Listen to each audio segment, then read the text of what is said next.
Olá, grupo Reconstruir. Vamos conversar um pouquinho sobre a questão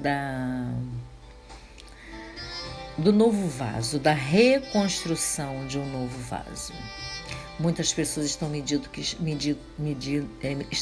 que estão quebradas, que precisam ser reconstruídas, têm me falado das suas dores, têm me dito assim que já tentaram ajuda em vários lugares, em várias igrejas, com profissionais e não conseguem serem reconstruídas, terem as suas feridas saradas, mas estão aqui ainda, algumas estão aqui, outras estão fora do grupo, estão conversando comigo e eu tenho ajudado com a palavra de Deus, porque somente a palavra de Deus pode nos dar a resposta e pode fazer com que haja uma reconstrução. Somente Deus pode sarar as nossas feridas sem que venhamos a destruir relacionamentos, na nossa família, com os nossos filhos, com as pessoas que nós amamos, com o nosso esposo ou com a sua esposa, porque isso não agrada a Deus. E é isso que o diabo luta para fazer. Então vamos entender um pouquinho tudo o que está acontecendo, porque nós às vezes passamos por tanto sofrimento, tantas dores.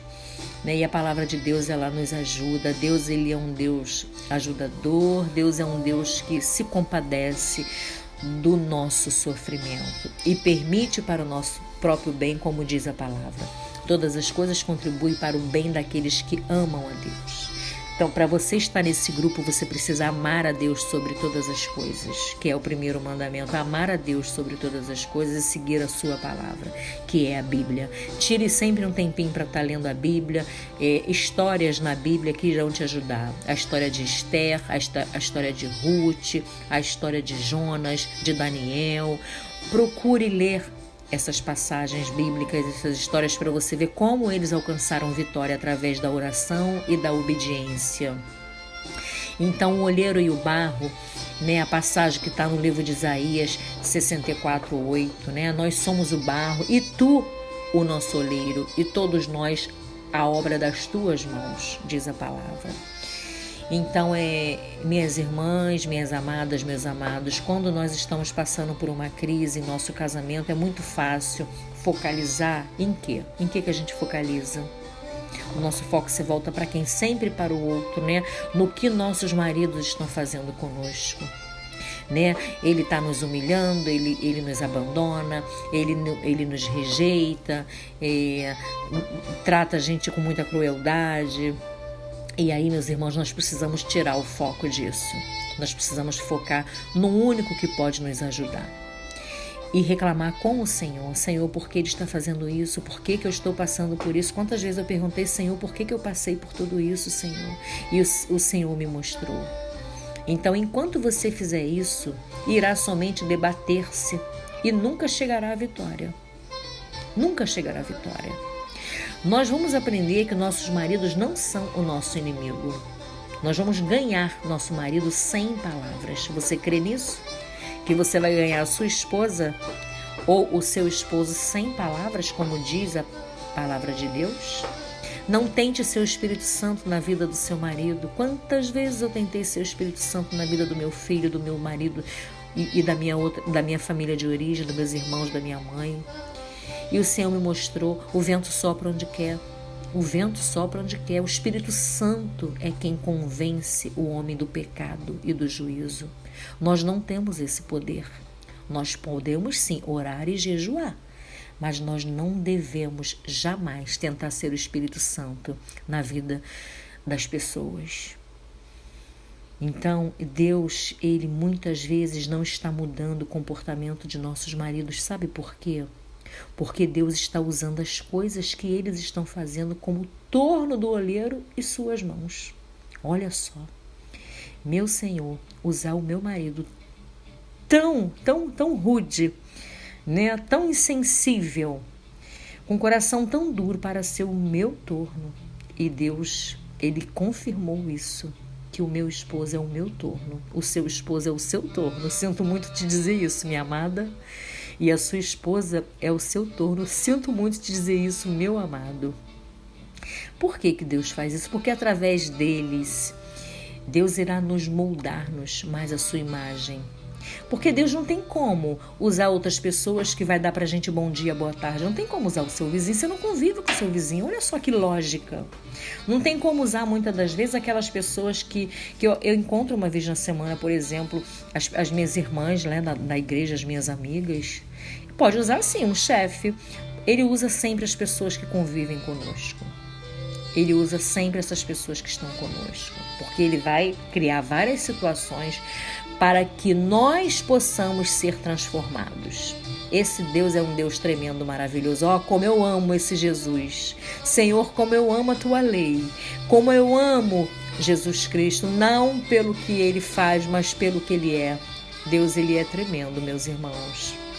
Então, olha só, se você ficar reclamando, ao invés de preferir que Deus, tentando preferir que Deus use outra pessoa ou outra coisa, mas não os nossos maridos e os nossos casamentos como o seu torno, você vai vagar muito tempo no deserto, você vai vagar por anos. Eu conheço pessoas que estão anos no deserto.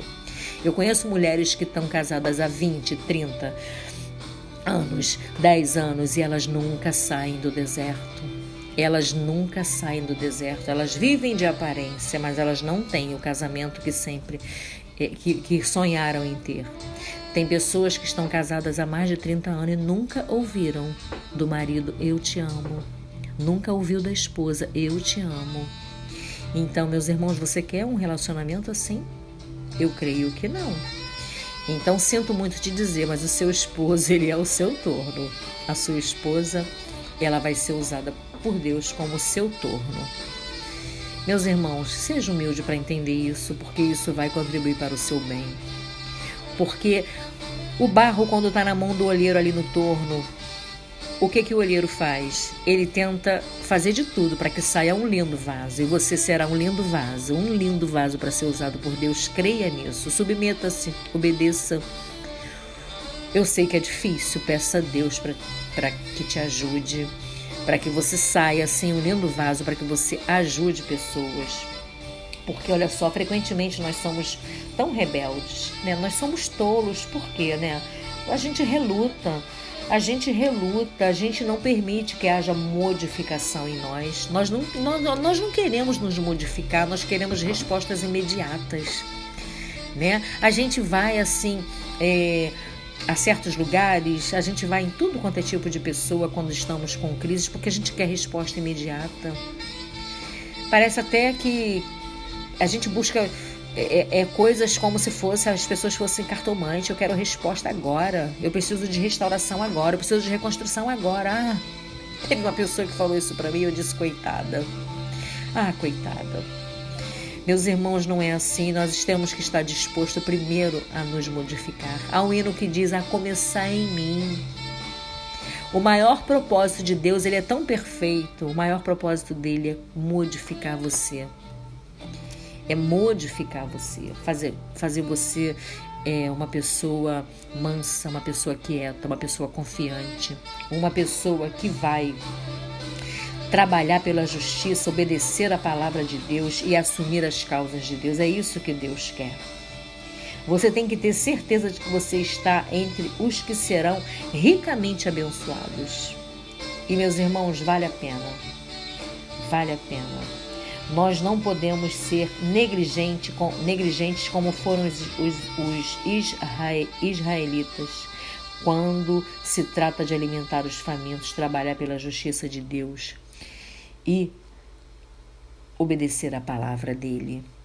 Vamos aprender que Deus, ele quer o nosso bem com tudo que está acontecendo. Ele quer o nosso bem. A palavra de Deus, ela diz assim, ai daquele que contende com seu Criador. Então, meus irmãos, não vamos contender com o nosso Criador. Né? O caco entre os cacos de barro. O caco entre os cacos de barro. Quantas vezes você se sentiu assim? Então a palavra de Deus, ela diz assim: porventura dirá o barro ao que o formou? Que fazes?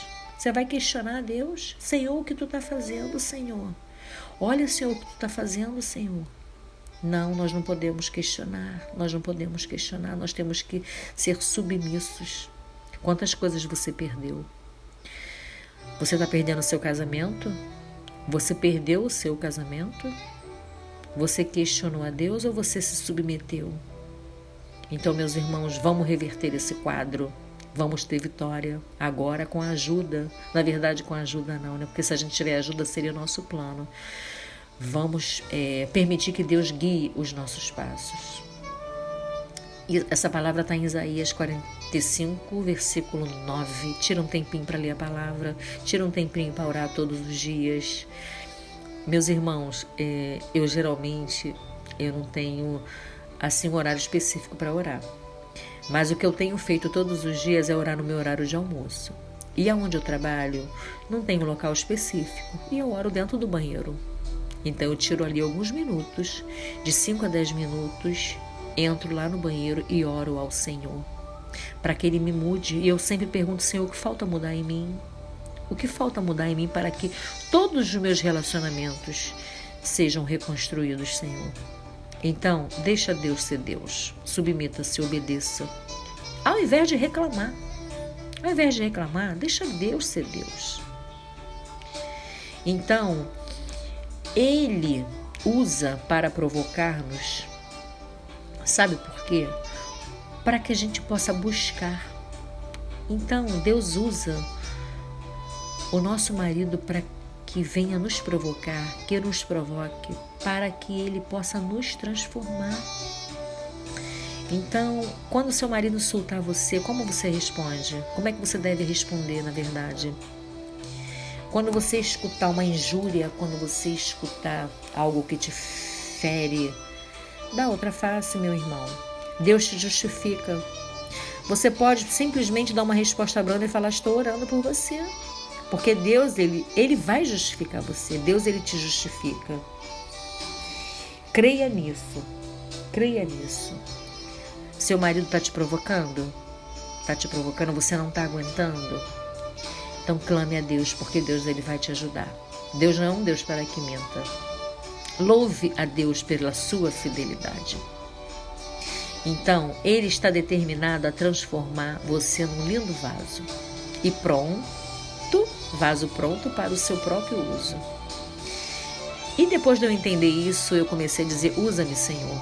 Usa-me, Senhor. E o Senhor não me usava. Usa-me, Senhor. E o Senhor não me usava. Deus, ele irá nos usar quando ele perceber que nós estamos transformados à imagem e semelhança dele. Muitas mulheres me dizem, quando tento confortá-las ou encorajá-las, que eu simplesmente não compreendo.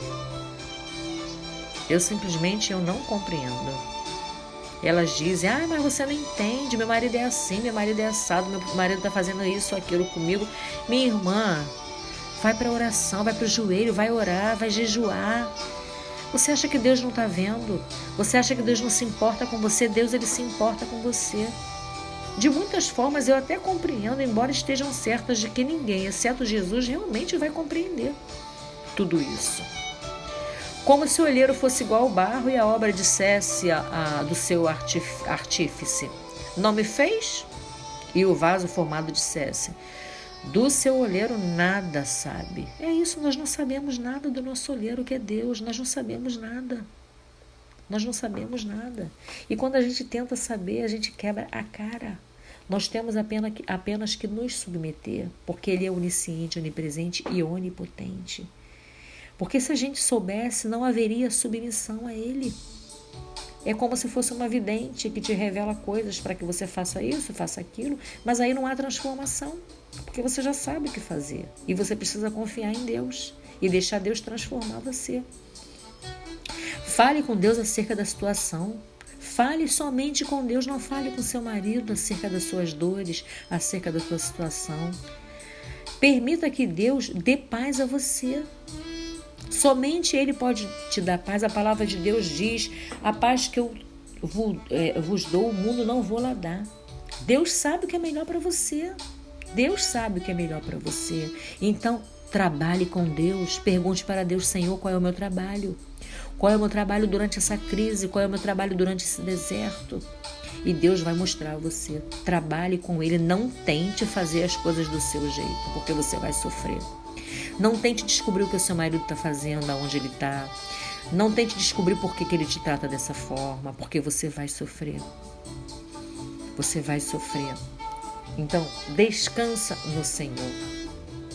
Você está nas mãos de Deus. Olha que coisa boa saber que você está na mão de Deus. Eis que, como barro na mão do olheiro, assim sois vós na minha mão. Você está na mão do Senhor. Jeremias 18:6. Isso não é bom? Isso não é maravilhoso saber que você está na mão de Deus? Olha, embora seu marido possa dizer a você que ele não se importa, ou tratar você com uma indiferença, rejeitar você, humilhar você, minha irmã, olha que notícia boa, Deus se importa com você. Meu irmão, Deus se importa e isso não é suficiente. O que você pode esperar de um homem mortal? Não é melhor você estar na mão de Deus que se importa com você? Que Ele é onipotente. Ele, com estalar de dedo, Ele pode mudar tudo e todos. Olha que coisa boa. Está na mão daquele que tem todo o poder. Você precisa de mais quem? Você precisa de mais o quê? Muitas mulheres me contam histórias assim, coisas erradas que eu também fiz e fazia. Exigir do meu esposo coisas que ele não pode me dar. Como é que eu vou exigir dele? Meu esposo é homem, ele é limitado, ele também é dependente de Deus. Ele é carecedor da graça e misericórdia do Senhor. Como é que eu vou exigir do meu esposo aquilo que ele não tem para me dar, que somente Deus pode me dar? Então, a verdade é que seu marido se importa com você, sim. Seu marido se importa com você, sim. Lembre-se disso. Sua esposa se importa com você, sim. Talvez seja a maneira com a qual você esteja agindo e você não está conseguindo enxergar isso. Então, meus irmãos, lembre-se que Deus pode revelar a você o que o seu esposo ou a sua esposa está pensando ou está sentindo nesse momento que vocês estão passando. Lembre-se disso, trabalhe com Deus. Ele se importa sim com você, seu esposo, sua esposa se importa sim com você.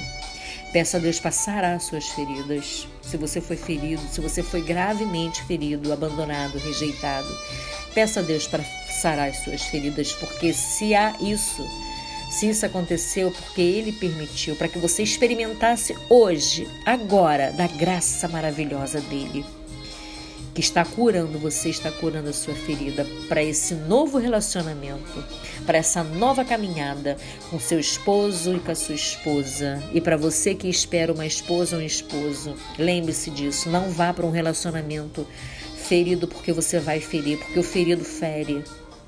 Então pergunte: Senhor, qual é o teu trabalho? Qual é o meu trabalho junto contigo? Deus se importa com você. E isso é maravilhoso, saber que Deus, Ele se importa com você. Deus disse, que se tiver humildade, se nós nos humilharmos, Ele iria nos ajudar. Então a recomendação para você hoje é: humilhe-se. Humilhe-se, porque você se humilhando, Deus cura você. Ele cura uma família quando há humildade. Olha só 2 Crônicas 7,14. Se o meu povo, que se chama pelo meu nome, se humilhar e orar e buscar a minha face, se converter dos seus maus caminhos, eu então ouvirei dos céus e perdoarei os seus pecados e sararei a sua terra. Se você não perdoar o seu esposo, Deus irá perdoá-lo. Deus irá perdoá-lo. Se eu não perdoar o meu esposo, sabe o que vai acontecer? Deus irá perdoá-lo. Então, meus irmãos, eu não quero ver meu esposo longe de casa, eu não quero ver meu esposo fazendo coisas para uma outra mulher, eu não quero. Então a saída é: perdoa ou morre. Eu morreria espiritualmente, morreria emocionalmente se isso acontecesse. Então eu resolvi perdoar. Eu resolvi pedir o perdão a Deus para que eu pudesse dar o perdão. Então a humildade é a chave do negócio. Deus disse que se nós nos humilharmos, se orarmos, se buscarmos a sua face e nos convertermos dos nossos maus caminhos, porque nós temos muitos maus caminhos, nós vamos estar escutando uma mensagem sobre isso. E então Ele irá ouvir-nos e perdoar-nos e sarar-nos. Ele irá nos ouvir, nos perdoar e nos sarar. Então não anda segundo o conselho dos ímpios, Salmo 1. Não confie no homem, Jeremias 17:5.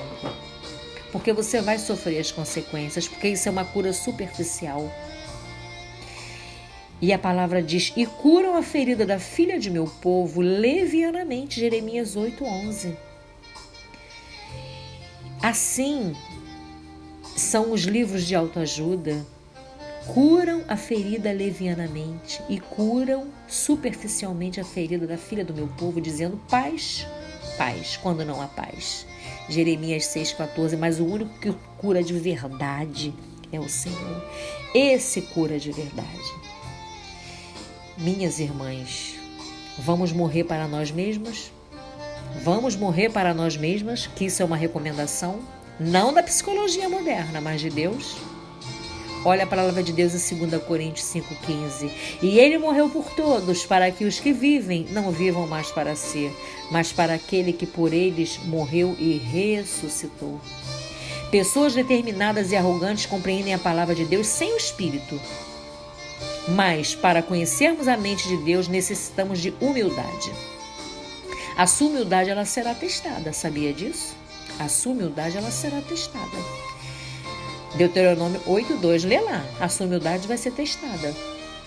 Mas a sua humildade também irá salvá-la. Jó 22:29. E a sua humildade fortalecerá o seu coração. Somente os humildes serão exaltados. Somente os humildes serão exaltados. Em Lucas 1:52 diz que Deus, Ele depôs dos tronos os poderosos, mas elevou os humildes. Então, somente os humildes receberão a graça que necessitam. Você está precisando de graça para suportar a rejeição, o insulto, o abandono, a indiferença? Você está precisando de graça? Humilhe-se diante de Deus, porque Ele irá ajudá-la. Humilhai-vos perante ao Senhor e Ele vos exaltará. Tiago 4:6 e 10.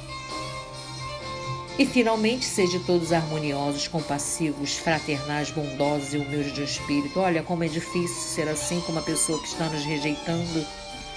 Harmoniosa, compassiva, fraterna, bondosa e humilde de espírito. Mas isso é uma recomendação bíblica. Porque se eu for assim, eu vou ter vitória. 1 Pedro 3:8. A sua falsa humildade será manifesta em sua atitude autoconfiante. Cuidado com a sua falsa humildade. Meus irmãos, essa é mais uma palavra para que você possa buscar a face do Senhor e lembrar que Deus não vai tirar